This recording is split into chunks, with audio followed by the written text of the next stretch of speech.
2021 está acabando e o Papo Produtivo decidiu trazer aqui duas personalidades que contribuíram muito durante o ano para o desenvolvimento da informação do agronegócio brasileiro, em especial para a nossa cacauicultura, né?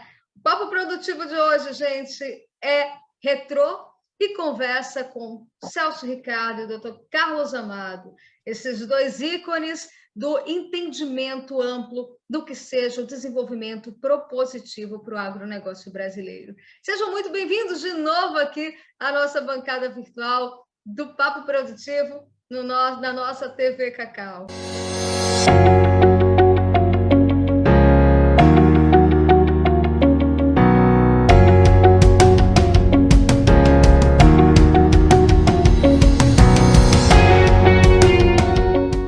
Obrigado, uma boa tarde. Vou dar o meu boa tarde pela ordem etária e mandar um abraço para vocês todos, um Feliz Natal, um próspero Ano Novo e, se Deus quiser, que o 2022 nos traga mais alegrias com relação ao nosso agro, ao ambiente, à produção em geral, enfim, a todo o setor agropecuário.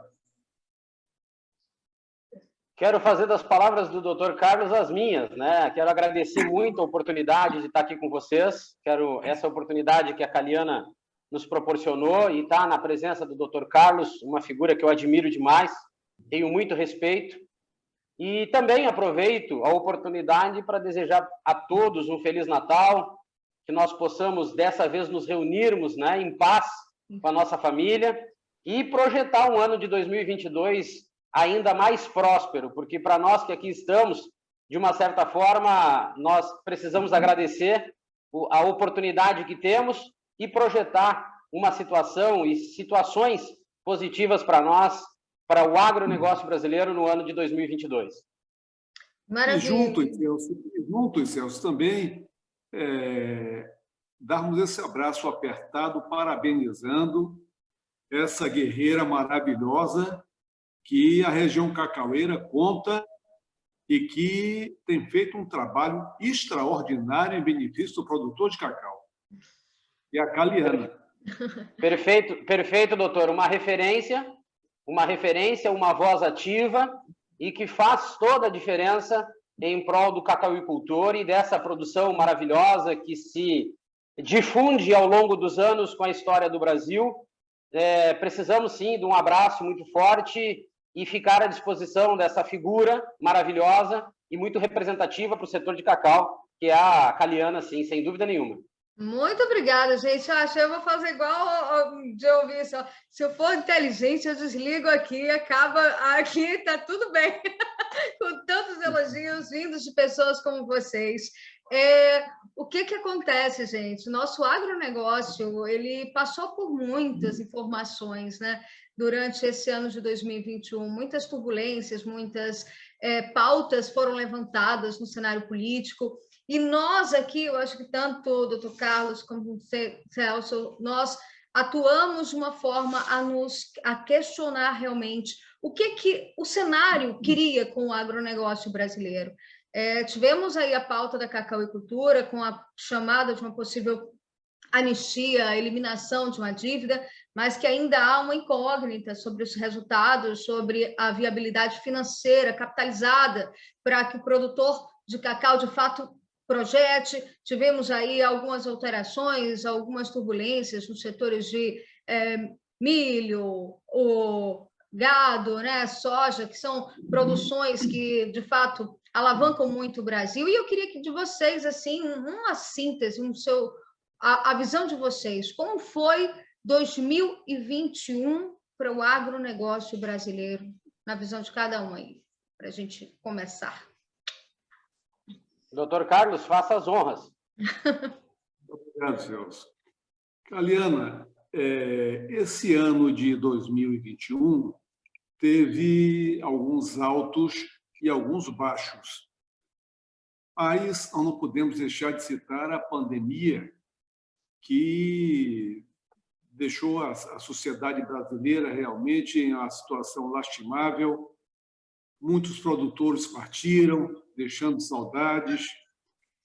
E No dia 17, vamos agora direto ao assunto. No dia 17 de dezembro do ano passado, começou a história que pega bastante esse ano de 2021. Foi a edição da medida provisória 1016, do dia 17 de dezembro. Essa medida provisória, que é um ato unipessoal, exclusivamente do ministro, do presidente da República, só quem pode editar medidas provisórias é ele, o presidente da República. Então, ele editou essa medida trazendo em caráter extraordinários benesses para os produtores rurais do Brasil. Sobretudo, sobremaneira, produtor nordestino. Por quê? Porque trazia benefícios para o Fundo Constitucional de Financiamento do Nordeste, FNE, o FNO para o Oeste e o FN Oeste, ou seja, para a região Oeste, para a região Norte e para a região Nordeste. Essas três etapas, essas três, por demais significativas, regiões. Pois bem, mas essa medida provisória, como ela tem um prazo de 120 dias constitucionalmente para ser convertida em lei, ela só foi convertida em lei no dia 10 de junho passado. Ou seja, depois dessa conversão em lei, todos os produtores ficaram realmente indignados, porque todos os artigos que o Congresso pôs em emendas a essa medida provisória foram vetados. E só agora, sexta-feira passada, é que os vetos caíram. Mas, como se não bastasse, a inércia, essa decisão do Congresso Nacional de sexta-feira ainda vai ser remetida para o presidente da República, então, publicar. Acontece que eu ontem noticiei a todos os elos da cadeia produtiva do Brasil que o presidente Bolsonaro estava em Guarujá, já em ritmo natalino, o que equivale a dizer que somente após a publicação, que deverá acontecer no próximo ano, é que a medida a lei estará vigorando na sua integralidade, quando eu passarei a fazer comentário. Esse fato aí foi muito notório durante o ano de 2021, que ainda não teve uma solução, deixou os produtores extremamente apreensivos. O presidente Bolsonaro deu declarações na televisão, juntamente com a ministra da Agricultura, há 8, 10 dias atrás, dizendo que todos os produtores estavam com 95% de desconto. Foi uma celeuma tremenda, eu entrei também nas redes, observei a todos dizendo que não tinha base legal nenhuma, enfim. Tudo isso todo mundo sabe, porque eu noticiei a todos no Brasil inteiro. Esse foi um fato notório. O segundo fato notório que eu acho foi exatamente no dia 4 de setembro, o embargo às exportações da carne do Brasil para a China, que eu entrei em contato direto com a ministra da Agricultura e com a participação modestamente significativa. 48 horas depois, a ministra abriu o comércio para a China, para todas aquelas carnes que estavam estocadas no porto e que não poderiam demorar mais no Porto de Santos.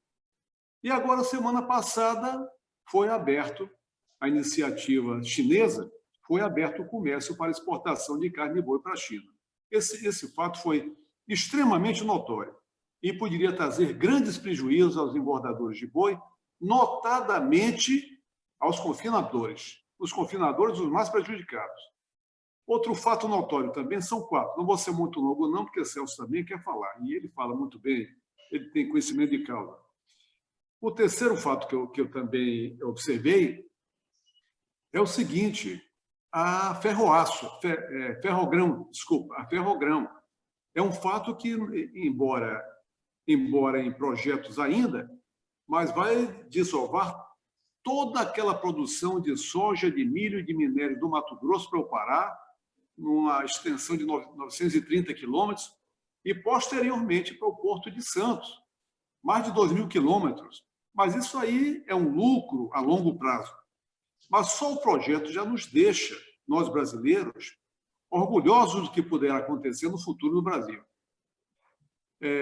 Outro fato também interessante foi as privatizações também anunciadas. Começaram de uma maneira muito singela, de uma maneira assim, muito, vamos dizer, vagarosa, preguiçosa, mas começaram. E para o ano já está sendo prometido, inclusive pelo ministro da Economia, Paulo Guedes, que as privatizações serão imensas nas rodovias, aeroportos, e tudo isso ajuda também o desenvolvimento das regiões de todo o Brasil, totalmente o Brasil. Isso aí vai trazer mais eficácia, mais efetividade, mais competência a todos esses órgãos que serão privatizados, porque até então tem sido, por demais, cabide de empregos políticos, sem uma efetiva produtividade, efetividade e competência. Então, esses fatos, eu acho que notabilizaram o ano de 2021 e deixaram, assim, o Brasil muito esperançoso, porque os cofres públicos, o erário público federal, ele está claudicante, não tem recursos para desempenhar, para alavancar, para trazer musculatura a toda a agricultura e pecuária do Brasil. Não tem. Mas, todavia, nós estamos vendo aí o ministro da Infraestrutura, que é uma pessoa que tem sido assim um grande guerreiro, o Freitas, me esqueci agora o nome dele, da infraestrutura. Como? Acho que é Carlos Freitas, não? Ele tem sido um gigante extraordinário. Esse homem tem obras no Brasil inteiro. No mais... Não, infraestrutura não, Tarcísio? Tarcísio, o Tarcísio. Um dos melhores ministros desse governo. Tem feito um trabalho grandioso. A missão de Paulo Guedes também não é muito fácil. Eu considero ele um gênio, porque não é todo mundo que poderia fazer o Brasil ficar, apesar da inflação, ficar nesse estado que está, se ele não fosse um homem de extrema competência. Goste dele ou quem não goste, mas ele tem sido um homem muito competente também. Então, ele desafiou, né, doutor Carlos? Ele trouxe aí algumas questões muito polêmicas e pegou realmente nosso ministro da Economia, ele pegou uma fase muito turbulenta, que transitou entre as medidas populistas e as medidas efetivas, né? Um processo de pandemia onde acho que é o ponto-chave para o assunto, porque nós estamos... Um período de pandemia, todos os setores se abalaram, mas quem sustentou foi, de fato, o agronegócio, né, que se manteve íntegro. E o negócio que você, eu e o Ricardo, Celso Ricardo e eu também comungamos desse catecismo é o seguinte, é que a Ferrogrão tem um negócio, um aspecto muito interessante. Ela, no trajeto dela, Ferrogrão, não é pneu-grão, é ferrogrão, ferrovia. Ela vai evitar aquele tão maléfico CO2, que são 2 átomos de oxigênio com o carbono, que, em outras palavras, é o gás carbônico que tanto prejudica o meio ambiente. Não é? E que aí no Sul nós temos isso desde o início através da Cabruca. A Cabruca é uma grande guerreira em benefício do ambiente, né? Então, tem esse detalhe também. O CO2 vai ser evitado lá com a estrada de ferro. Não vai haver aquela poluição. De modo que tem, assim, muitos aspectos positivos, embora esteja no papel ainda, mas nós temos que ressaltar porque são grandes golpes que poderão acontecer, serem materializados dentro em breve e que, por conseguinte, o Brasil poderá até se tornar, quem sabe, até a primeira potência mundial. É isso aí. Celso? Bem, Caliana, doutor Carlos, eu traço alguns parâmetros com relação ao agronegócio brasileiro, buscando ser o mais técnico possível, né, o mais objetivo e o mais analista e também crítico em alguns momentos, porque tenho no Brasil, analisando produtores rurais dos Estados Unidos, da Austrália, linhas de produção, raciocínio e pensamentos a nível de Brasil pelas grandes potências que trabalham e atuam junto a esse setor a nível mundial, eu ainda tenho que nós, no Brasil, trabalhamos com muito marketing ainda e ações a menos. Eu acho que o agronegócio brasileiro, da maneira que ele é tratado, ele é visto, ele é, às vezes, empunhado uma bandeira que nós não temos ainda. Eu acho que nós trabalhamos muito com a parte final do agro, de uma certa forma. Nós falamos faturamento, nós falamos exportação recorde, mas hoje, e vale lembrar até que a própria pandemia, entre aspas, respeitando todas as pessoas que acabaram perdendo suas vidas e os parentes, devido a esse trágico momento que nós vivemos, mas a pandemia também nos ensinou, a pandemia também nos mostrou que nós podemos e devemos buscar um pensamento de crescimento e inovação constante. Nós temos que nos reinventar. E quando a gente fala de Brasil, realmente, nós tivemos uma potencialidade a nível, né, de volume apenas para o agronegócio, que foi interessante, eu acredito que sim, mas ao mesmo tempo ela foi trágica, porque nós não trabalhamos os meios das informações, né? E quando eu digo nós, eu falo o Brasil como um todo, porque eu me lembro bem das palavras de um sábio que aqui está conosco, o Dr. Carlos. Eu sou uma pessoa que represento o produtor rural, o setor primário principalmente, que eu acho que é o que está mais abandonado do Brasil há mais tempo. A minha bandeira e o meu partido é o produtor rural e o agronegócio. Então, nós falamos de um ano que o agronegócio sustentou a economia e sustentou, de uma certa forma, o Brasil, concordo, mas eu coloco uma vírgula. Eu acho que se nós nos referirmos à parte final do processo, tivemos êxito, sim. Porém, até nesse êxito, eu acho que nós devemos ser um pouco mais críticos, porque nós falamos em volume de exportação, nós falamos em commodity, e eu acho que o Brasil, como o próprio Dr. Carlos falou há pouco, pode ser o celeiro do mundo. Veja bem, pode ser, ainda não somos. Nós podemos ser uma referência mundial para as bolsas internacionais, para a comercialização de produto de alta qualidade, de produto transformado, beneficiado. Então, se nós pararmos o tempo e analisarmos o processo que nós estamos, e nós criarmos uma expectativa para mais 10, 20 anos, se nós tivéssemos uma mentalidade evolutiva mais desenvolvida, eu creio que o Brasil poderia ser, sim, essa referência, e nós poderíamos trabalhar pequenos, médios e grandes produtores rurais a partir de um desenho, de um planejamento melhor, coisa que no Brasil nós não temos. Nós falamos em exportação de soja, mas a grande referência da exportação de soja, ela parte de um princípio de grandes produtores rurais. Nós temos a referência do milho, também partimos de um percentual de grandes produtores rurais.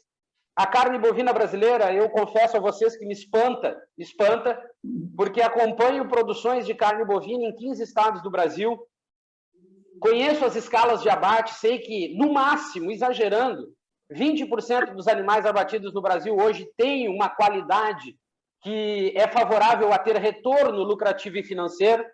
Os demais animais, eles são levados a abate ainda num estágio inferior ao que nós precisamos. Muito pouco se fala que o Brasil, quando comparado à carne bovina brasileira, nós temos uma desvalorização quando comparado com os 20 maiores exportadores de carne do mundo. A nossa carne é desvalorizada, então nós exportamos qualidade. Mas eu acredito que o agronegócio brasileiro já poderia ter, e não foi à toa que eu lancei um livro com uma pessoa fantástica, que foi quem prefaciou o meu livro, o Dr. Carlos. Eu acredito que nós poderíamos estar muito, mas muito mais avançados. Nós poderíamos ter pequenos, médios e grandes produtores trabalhando de uma maneira muito mais igual. Nós poderíamos ter mercados muito mais competitivos, livres mercados para todo mundo. Nós poderíamos ter já políticas públicas específicas para o agro desenvolvidas. E o que eu ouvi, o que eu acompanhei nesses 3 anos, né, desse governo que eu apoiei, governo que eu votei, que eu desenvolvi, também fiz a minha parte, mas eu acho que para o agronegócio nós ficamos muito aquém. Eu acho que o Ministério da Agricultura, de uma certa forma, precisaria ter sido muito mais técnico, muito mais profissional. Nós precisaríamos ter apresentado projetos, programas, né, de desenvolvimento para o agro, nós não fizemos. Faltou políticas públicas, faltou participação da Frente Parlamentar Agropecuária, da própria CNA e do próprio Ministério da Agricultura, que ao longo desses últimos anos eu pude avaliar, pude sentir uma inércia muito grande. Um ministério muito pouco ativo, muito pouco específico, se agarrando e se detendo em algumas situações que não fizeram com que o nosso setor se desenvolvesse. Eu parto de um princípio técnico, analisando políticas de exportação, políticas de importação, como eu falei, a parte de desenvolvimento, de alta competitividade que nós poderíamos ter um mercado interno muito, mas muito mais desenvolvido, capaz de absorver uma produção, e essa produção seria oriunda de pequenos e médios produtores rurais que hoje estão abandonados no Brasil.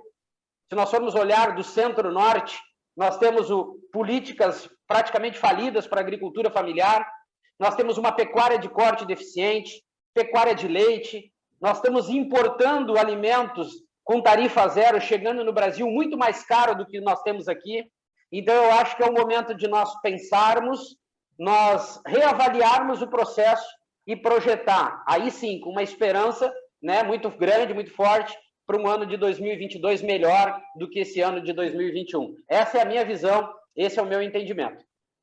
Maravilha. As visões amplas, visões racionais e extremamente propositivas para a compreensão, né, da sociedade, principalmente a sociedade leiga, nesse aspecto, sobre o que é que está à frente, né? Às vezes, quando se fala do agronegócio de uma forma, o agro é top, o agro é legal, mas o que está por detrás desse agro? O que realmente tem de robustez e de solidificação? Eu vou começando pontuando aí, de acordo com as questões.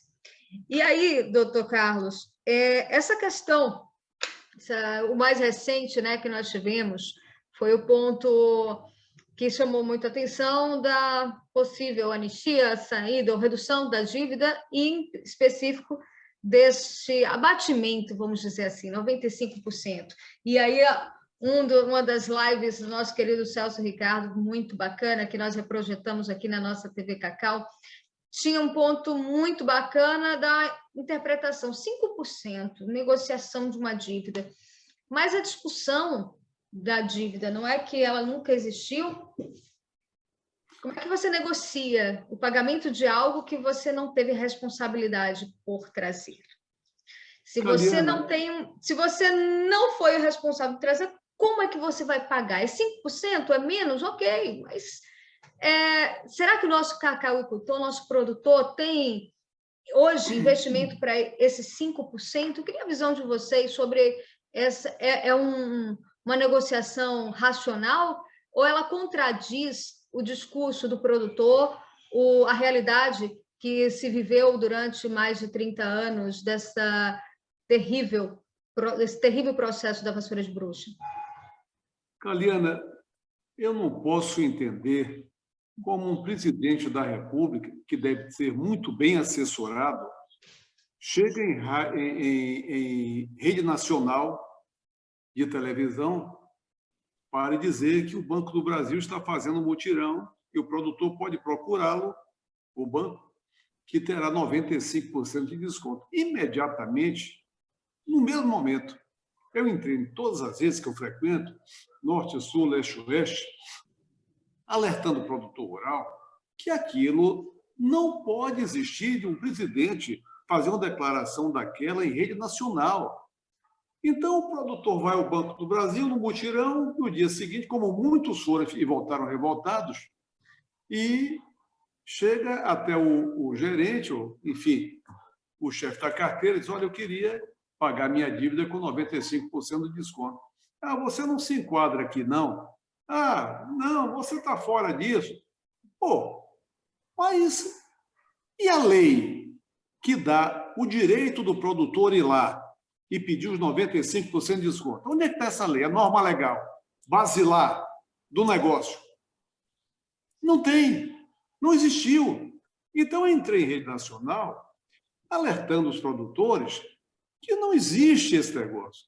Você não imagina, eu não podia almoçar, tomar café, jantar, de tantos telefonemas do Brasil inteiro, me perguntando como deviam proceder. Eu disse, olha, não entrem nessa patota, porque isso aí é um negócio totalmente incauto, sem base legal, que não pode prosperar.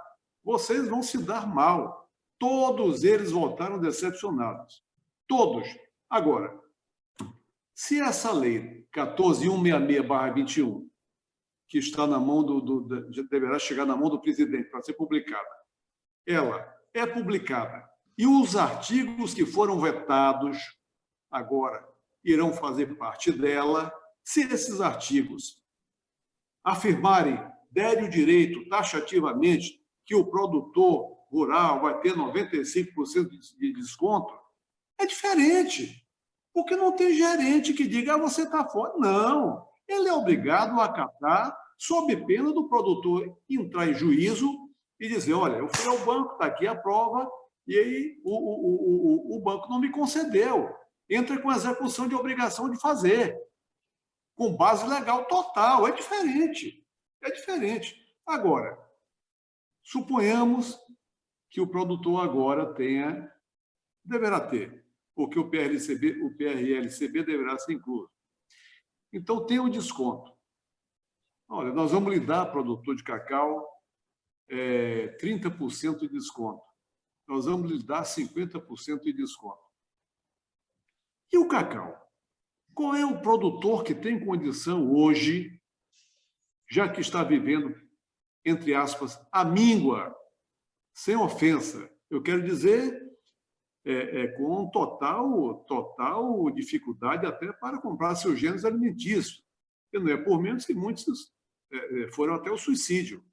Como é que o produtor vai pagar 20%, 30% de desconto e pagar 50%, 70% do débito se não tem produção de cacau? Então, a situação do produtor de cacau é totalmente anômala. É totalmente anômala. Por isso que eu dei a sugestão no Congresso Nacional, quando fui convidado para tal, eu já me reportei a essa ida minha ao Congresso para falar com os deputados e senadores, por isso que eu falei que teríamos que ter um pagamento securitizado de 20 anos, com juros de 3% ao ano, com capitalização anual e não mensal, e ainda dinheiro imediato, simultâneo ao contrato de securitização, para o giro do negócio do produtor, o chamado crédito de custeio rural. Então, sem isso aí, só tem a solução que é a judicial para o produtor de cacau. Uhum. É horrível e é lastimável fazer uma afirmativa dessa.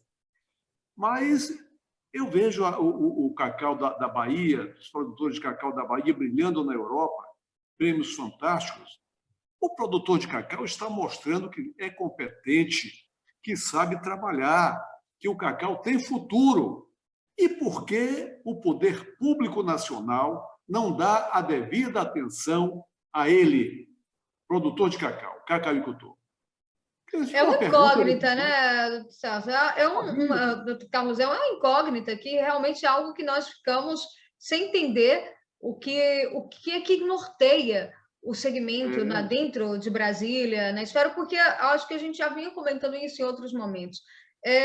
Não há algo hoje com outro governo, numa base diferenciada, diferente política ideológica, cai por terra um pouco daquela argumentação política que a região sul da Bahia tinha, de que o problema daqui veio em decorrência da base de um segmento partidário. Aqui, quando a gente entende e compreende que a cacauicultura, as decisões, o poder de caneta da resolução do problema da dívida, de investimento, que não é só dívida, não, mais uma vez a gente afirma, ter a dívida é um problema, mas fazer com que o Estado não dê investimento para o produtor voltar a produzir é um problema ainda maior. Porque se a gente para e observa o quanto de renda que o Brasil poderia ganhar, seja com crédito de carbono, seja com investimento mesmo na produção do cacau de qualidade, seja no investimento na pujança da produção de chocolate mesmo fino, como está sendo trabalhado a partir de agora, a renda seria muito, muito maior do que essa dívida, ela seria irrisória.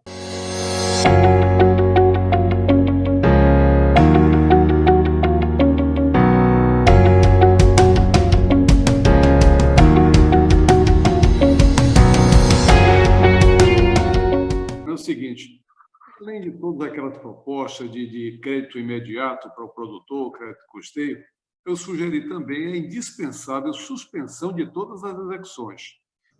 Para ficar tranquilo. Agora, um negócio também que eu não posso deixar de falar é que o famoso, o amado de outrora BNDES sempre foi um banco de fomento e desenvolvimento social, como o próprio nome o identifica. O BNDES, durante muitos anos, sobremaneira no governo anterior, no governo do ex-presidente Lula, ele foi direcionado somente para determinadas grandes empresas, haja visto a JBS. Celso sabe disso. Foi totalmente direcionado para pequenos e grandes empresários. Mas o presidente atual do BNDES é um homem de visão e é um homem muito inteligente. É outro homem competente que o Bolsonaro tem. Ele agora procurou desassociar essa filosofia do BNDES, ou seja, direcionar todos os seus recursos para poucos e grandes empresários. Eu soube que eles já venderam, compraram acho que 70% das ações da JBS e estão agora buscando direcionar a sua filosofia de trabalho para o maior número de produtores brasileiros. Ou seja, uma política fantástica. Então, ele voltará a ser aquele querido banco do desenvolvimento social e econômico do Brasil. Esse fato eu não podia deixar de mencionar. É uma nova filosofia de trabalho que certamente nos trará grandes benefícios. Isso aí, Celso. Bem, analisando o que o Dr. Carlos falou, os posicionamentos, eu vejo no Brasil, e tudo que gira ao entorno do agronegócio, informações ou posicionamentos que são um pouco tendenciosos, de uma maneira geral. Nós vimos esse posicionamento com relação a esse 95% de perdão de dívida, mas eu fiz algumas relações ou alguns relacionamentos, principalmente partindo do princípio daquilo que tu falou. 95% de uma dívida que não foi ela causada ou gerada a partir de algo inapropriado que o produtor de cacau causou. Então, a dívida ela surgiu a partir de algo que não partiu do produtor rural, do produtor de cacau. Então, já começamos por aí.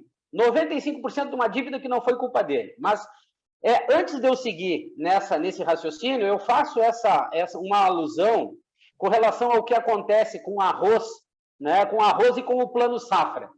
O arroz também é algo que, quando eu estive em Brasília recentemente, as pessoas que lá estavam na reunião, uma parte da equipe da ministra Tereza Cristina, chegou até, de uma certa forma, a usar um tom de deboche com relação ao produtor de arroz, devido ao endividamento e aos problemas que ele passa, né? E não aparentando, né, levar uma proposta com relação a um endividamento ou algum problema, também porque esse produtor de arroz, uma boa parte deles, também não teria condições até de pagar se fosse 2% da dívida. E outra questão que eu faço também, com relação a esses anúncios, o Brasil, em termos de agronegócio, os únicos programas e planejamentos e anúncios que eu sempre acompanho ao longo dos anos, tão esperados, o anúncio do Plano Safra. Nós jogamos o Plano Safra como um programa de governo, que para mim não serve como um programa, e quando a gente analisa o pequeno e médio produtor, quando eles vão ao banco, aqueles juros anunciados no dia do Plano Safra, do anúncio do Plano Safra, na realidade eles não são nem de perto a realidade que o produtor vive quando ele vai no banco. Porque os bancos, para os pequenos e médios produtores, eles agregam uma série de serviços que acabam o juro passar de 4 a 12. Então, inviabiliza, e a burocracia é muito grande. Mas quando a gente fala do produtor de cacau, agora voltando, eu acho que a medida, sendo ela ou partindo ela de um princípio, de uma realidade, de uma legalidade, ela precisaria ser, dentro do meu entendimento, se eu fosse governo e quisesse buscar algo justo, eu partiria para um princípio de 95% da dívida lá no início dela. Eu partiria dessa visão. Primeiro, nós vamos voltar ao tempo, a dívida em tal época era dessa forma, então partimos de um ponto de valor para essa situação. Mas, como eu disse no início da nossa conversa, no Brasil a gente só fala em fim, na parte final. Nós esquecemos o início e o meio. Hoje nós temos custos de produção altíssimos e eu quero falar um pouquinho mais na frente sobre um ponto que é importantíssimo e que pode levar o agro brasileiro, se nós não cuidarmos dele da maneira que precisa, para um abismo muito grande, que chama alta valorização do dólar, principalmente na parte de comercialização. Mas como eu vou propor a alguém, como o próprio doutor falou, que muitos vieram até se suicidar, e analisando outras situações no Brasil, né, o extremo chegou também a algumas vias de fato, como eu vou fazer um setor ou uma região se desenvolver partindo de um princípio de uma oferta de perdão de 95% da dívida, se ele não tem como produzir? Então, o grande fato hoje, ou o grande fator para o agro brasileiro, de uma maneira geral, seria nós termos um programa ou um projeto que levasse o produtor rural, e aí eu falo do produtor de cacau, né, levasse a ele condições para ele retomar a sua produção, porque um setor de agronegócio bem desenvolvido, nós conseguimos fazer com que a economia de pequenos e médios municípios ela se reative novamente. Sim. Nós poderíamos ter uma economia e um redução dos programas sociais de uma maneira absurda. Nós pararíamos de dar o peixe para o produtor e passaríamos a fazer ele criar toda uma sequência até ele ir lá pescar ou até produzir o cacau. Nós temos uma questão que viabiliza hoje, quando a gente fala, e eu como administrador de empresa, faço uma análise de uma coluna vertebral, de uma espinha, sobre todos os fatores entre a entrada de uma matéria-prima, a transformação e o beneficiamento, seja ela qual for em qualquer área, nós partimos de um princípio de aceitação de mercado, de busca de mercado. E hoje nós temos o cacau no mercado interno, ele tem uma aceitação e uma procura, tanto é que nós temos importação de cacau, que situação essa que nós poderíamos reverter se nós tivéssemos essa retomada da produção na região da Bahia, né? Porque o produtor de cacau ele é muito proativo, ele é competente. Então nós temos o consumo e nós temos um produtor de cacau competente. Só que no meio dessas duas situações nós temos uma situação financeira abalada, que não é o 95% de perdão de uma dívida, que ela está sendo computada ou direcionada à parte final, ao montante final. Então, os 5%, ele passa a ser um valor também bem grande, bem significativo. Então, nós precisaríamos, de uma certa forma, fazer esse produtor rural retomar sua produção, dar a ele um tempo para que ele conseguisse estabilizar e equilibrar a sua situação financeira, montar esse ciclo produtivo ou fazer com que ele se complete para que ele possa ter uma ideia de resultado, de investimento, ter uma ideia real do que ele pode pagar com relação à dívida e somente a partir daí nós oferecer a ele uma condição para que ele pudesse pagar ou ter um perdão de X% da sua dívida total. Eu vejo esse anúncio e eu faço uma observação para todos os produtores rurais do Brasil, que agora nós entramos numa fase onde tudo se resolve. Nós estamos entrando aí, estamos há 10 anos, ou menos agora, de uma eleição. Então, nós vamos ver senadores, deputados, frente parlamentar, CNA, nós vamos ver um movimento, só que esse movimento, o que eu digo para todo mundo é o seguinte, a situação do agro, ela podia ser diferente. Se do início ao fim de uma era, de uma época, de um tempo, de um período político, nós tivéssemos ações objetivas sobre aquilo que nos trava, que faz com que nós tenhamos que desviar inúmeros obstáculos e isso acabe atrasando o nosso processo evolutivo e produtivo. Então, de uma certa forma, hoje, para o produtor de cacau, e se nós fôssemos olhar a situação do endividamento do produtor rural brasileiro, seja ele de arroz, de cacau, de café, né, do trigo, da soja, não importa a cultura. Se nós fôssemos somente entrar com uma proposta dessa, ela seria ineficiente. Nós precisaríamos ter uma condição de análise de indicadores e parâmetros sobre todo o processo produtivo, identificar de uma maneira muito objetiva qual é o ponto que realmente está causando o maior problema, porque hoje nós solucionarmos a dívida ou o endividamento, sem nós mostrarmos um caminho ou um rumo a seguir, nós somente estamos, né, proporcionando para daqui a 2, 3 anos o endividamento voltar e ainda voltar com mais força. Então, nós precisamos desenvolver o ciclo produtivo, uma cadeia produtiva, partindo de um princípio, de uma dívida, de uma resolução de uma dívida, sim, mas mostrando a esse produtor que o crédito de custeio que ele virá adquirir novamente, ele precisa ter condições de produzir, comercializar, ter um retorno financeiro e financeiro ter margem de lucro e capacidade de reinvestir, mas partindo de um princípio de um mercado consumidor. E o cacau, em especial no Brasil, e também esses cacauicultores da Bahia que estão sendo, né, como é que eu vou dizer assim, estão sendo parabenizados lá fora devido à sua alta competência, né, e um cacau de qualidade. Caliano, o Celso tem sido, na sua explanação, como de hábito, muito feliz, muito objetivo, direto, e traduzindo exatamente as mágoas do produtor de cacau. Então, eu incorporo todas as explanações dele, faço das palavras dele das minhas também. Parabéns.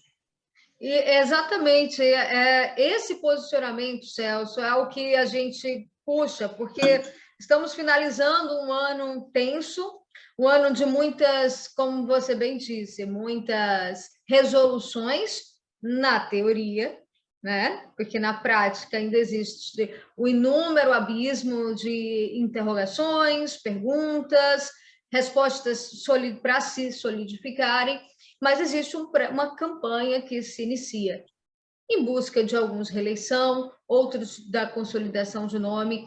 E aí, quem está realmente diretamente envolvido no setor do agro, que sente realmente a necessidade de se ter políticas efetivas, que entende dos bastidores do sistema, né, o que transita ali, que é algo que não está aos olhos do público, não está aos olhos do produtor, né, que às vezes até por uma questão de afago, e a gente sentiu isso com o anúncio da notícia da redução, do abatimento, do desconto, da promoção dessa dívida, uma alegria, mas uma alegria tensa, né? Porque às vezes os 5% é a representação da dívida total lá de trás. Se não se tem como arcar o início, você não arca também com o fim. Queria que vocês, assim, vocês são, tanto você, Celso, quanto o senhor doutor Carlos, vocês são atores diretos e vozes que influenciam, sim, uma boa parcela do agronegócio, dos produtores espalhados pelo Brasil inteiro. E aí a gente não fica presa à cacauicultura, a gente caminha por outras culturas que são tão importantes quanto. Esse alerta para o produtor, esse alerta de reflexão, de ativar o senso crítico, né? Que tipos de propostas, de alternativas esses produtores precisariam, de fato, ouvir e ter de consolidação para que pudesse se ter uma pontinha de crença de que não será somente um discurso político a quem se apresente como defensor do agronegócio, e sim um discurso administrativo, que, ao meu ver, agronegócio refere-se a uma parte, uma base da administração pública, do desenvolvimento econômico, e é inadmissível que nossos governos, no plural, para não deixar margem que seja de algum posicionamento político ideológico, a ineficácia em relação a esse assunto. Falem para a gente um pouquinho.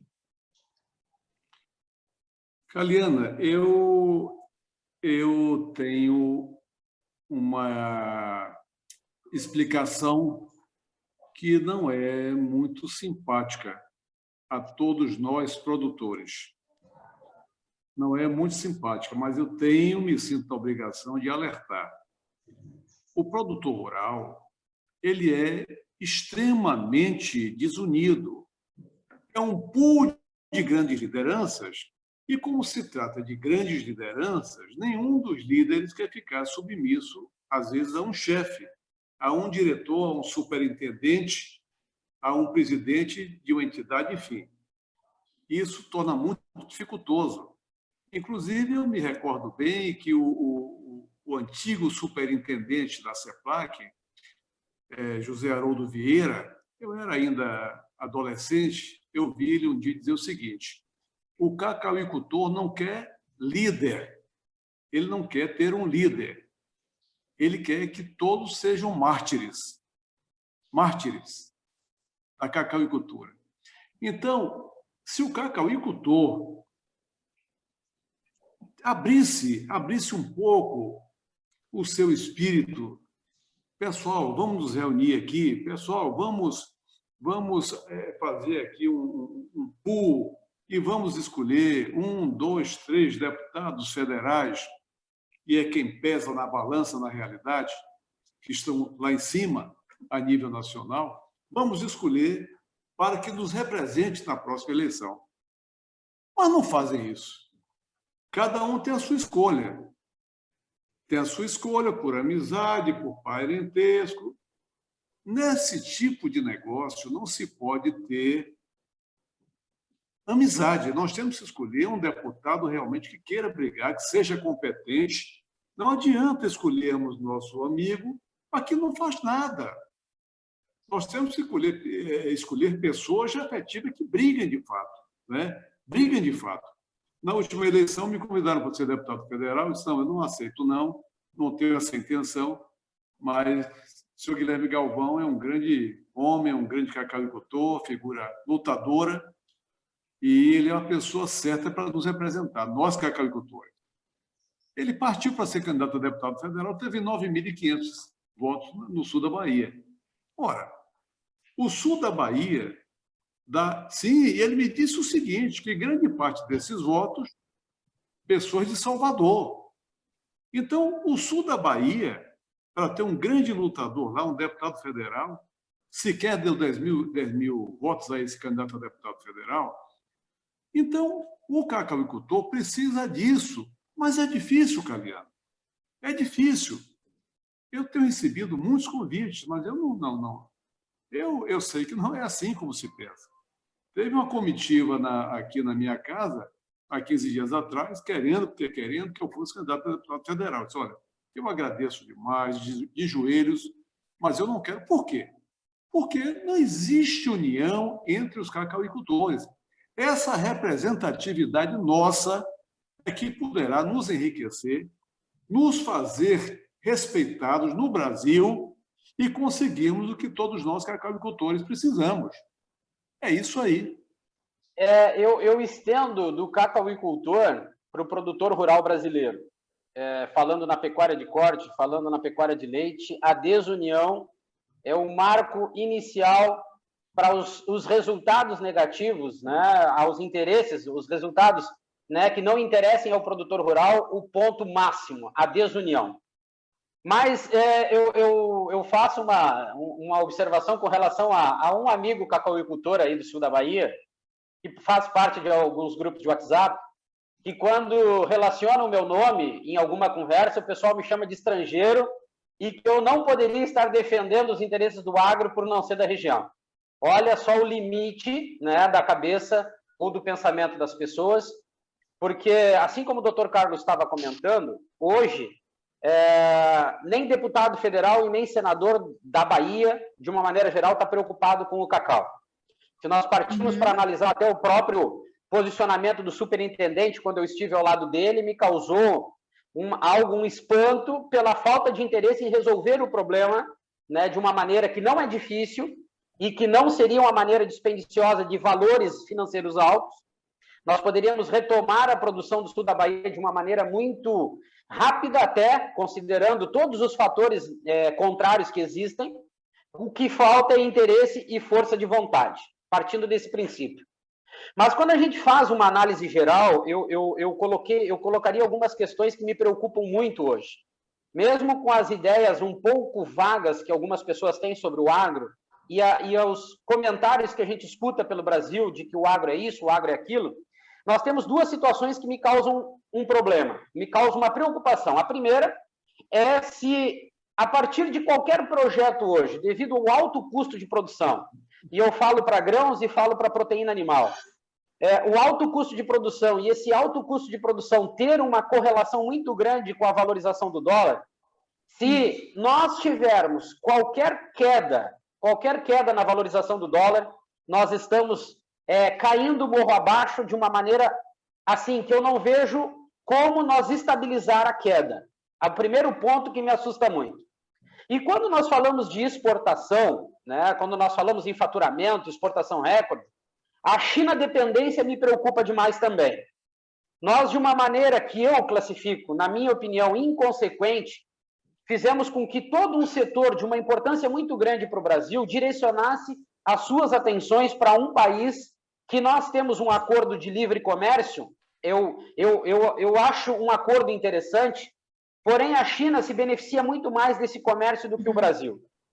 Então, nós temos uma China dependência para comercializar os produtos aqui produzidos com alto custo de produção, e nós temos uma China dependência também para plantar, porque sem os defensivos agrícolas, uma parte que de lá ele parte para nós, se não houver esse contraponto, nós não podemos plantar. Então, como o Brasil se autodefine um país do agro, sendo que nós temos a dependência de um mercado mundial apenas, tanto para comercializar como para plantar também, para produzir.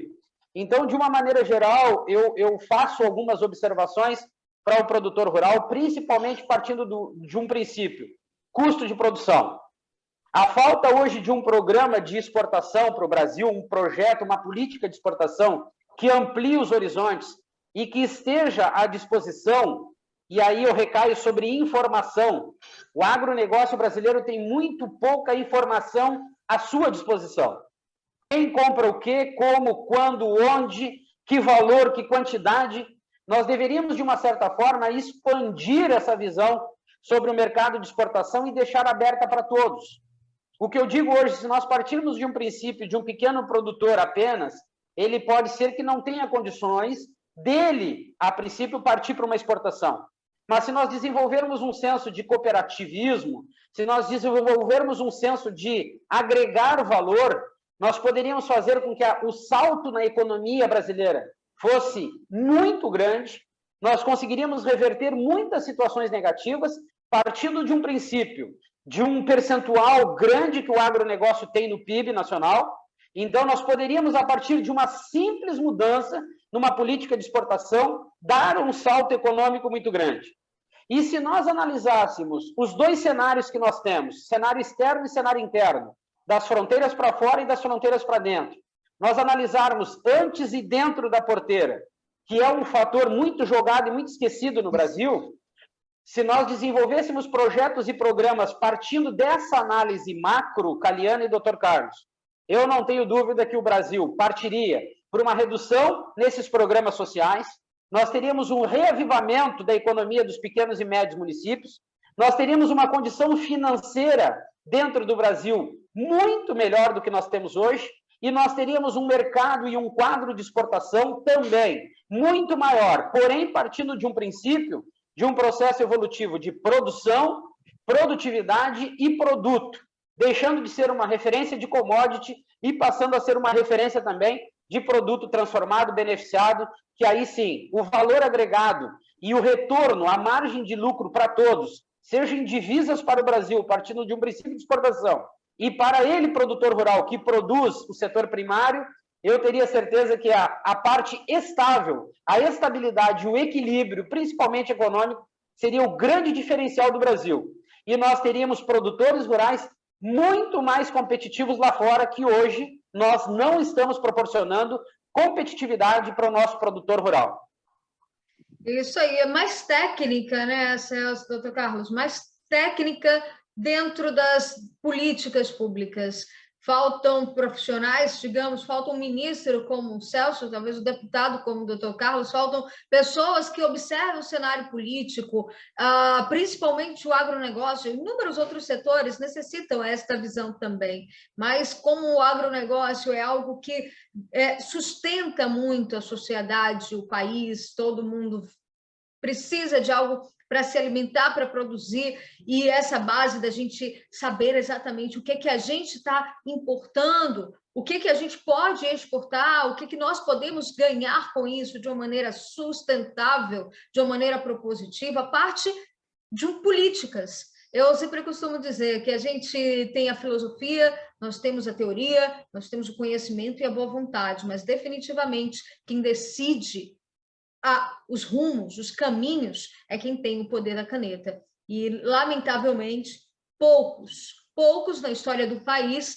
conseguiram analisar o cenário político de uma maneira ampla, com técnica e com profissionalismo.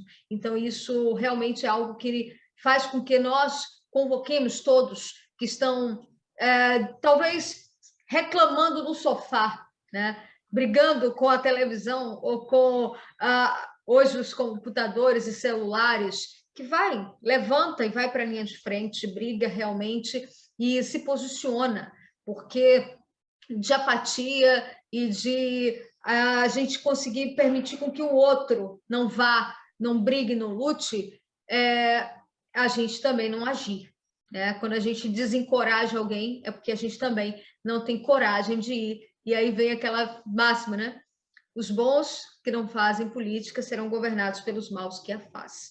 E nós aqui somos ativos. Se tu me permitir, doutor Carlos, me permita só fazer uma colocação.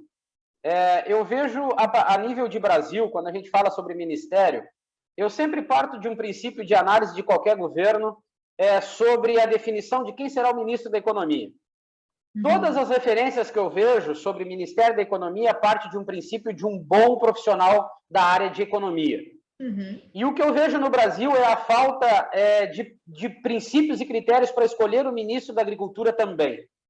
Eu acho que um dos grandes problemas, e para mim, Celso, que fique bem claro, na minha opinião, o maior problema que nós já geramos a partir de um início de um novo governo ou de uma reeleição de um governo, né, para um próximo período, é trabalhar o Ministério da Agricultura como uma pasta para agregar bandeiras políticas.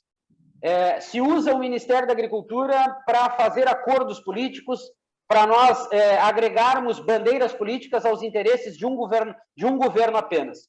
Eu acho que a grande cobrança que nós deveríamos de fazer para as eleições de 2022 partiria de um princípio de um projeto e um programa para o agronegócio, que não precisa ser de uma oratória bonita, de uma oratória diferenciada. Nós precisamos ser objetivos, práticos e simplificados. Que qualquer candidato apresentasse um projeto não somente com aquela oratória que o agro brasileiro é isso, aquelas coisas que até de uma certa forma enojam a gente, que a gente sabe que não é a realidade. Nós precisaríamos partir de um princípio, de um projeto para o agronegócio, mas mais do que um projeto e um programa, o anúncio de um nome técnico profissional para ser o grande gestor da pasta. Se nós tivermos para os próximos governos, novamente, um deputado federal, um senador da República, novamente como ministro da Agricultura, infelizmente, eu não vejo a luz no fim do túnel e eu não vejo um setor desenvolvido e com essas características que nós estamos aqui colocando para ser a referência não só para o Brasil, como para o mundo também. Então, projetos específicos para o setor e o nome de um ministro capacitado que tenha o domínio e a capacidade de trabalhar do primeiro dia ao último dia, 100% para o agro e praticamente nada para fazer politicagem. Eu sei que política, nós precisamos trabalhar a política, nós precisamos ser políticos. Agora, não podemos ter no agronegócio uma politicagem somente, que aí nós esquecemos os interesses do setor e nós vamos acabar trabalhando sempre 4 anos buscando bandeiras e buscando interesses para as próximas eleições. Essa é a minha opinião e que eu acredito que se isso entrasse em pauta e fosse definido, nós estaríamos já projetando um agronegócio e um PIB totalmente diferente para os próximos 4 anos a partir de 2022. Celso, qual é a razão do ex-ministro da Agricultura, Alisson Paulinelli, ter sido indicado até não é, para o homem do ano, o ministro Brasil.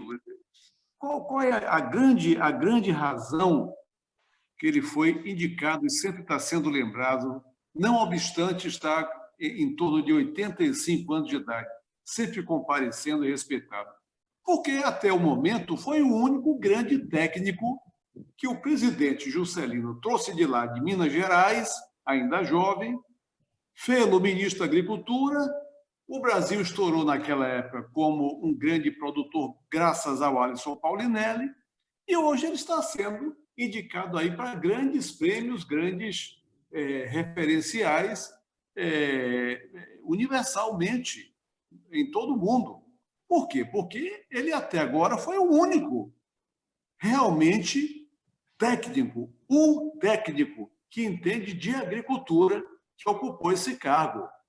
Então, não precisamos, como você acabou de explanar, de pessoas politizadas, de pessoas que irão tratar do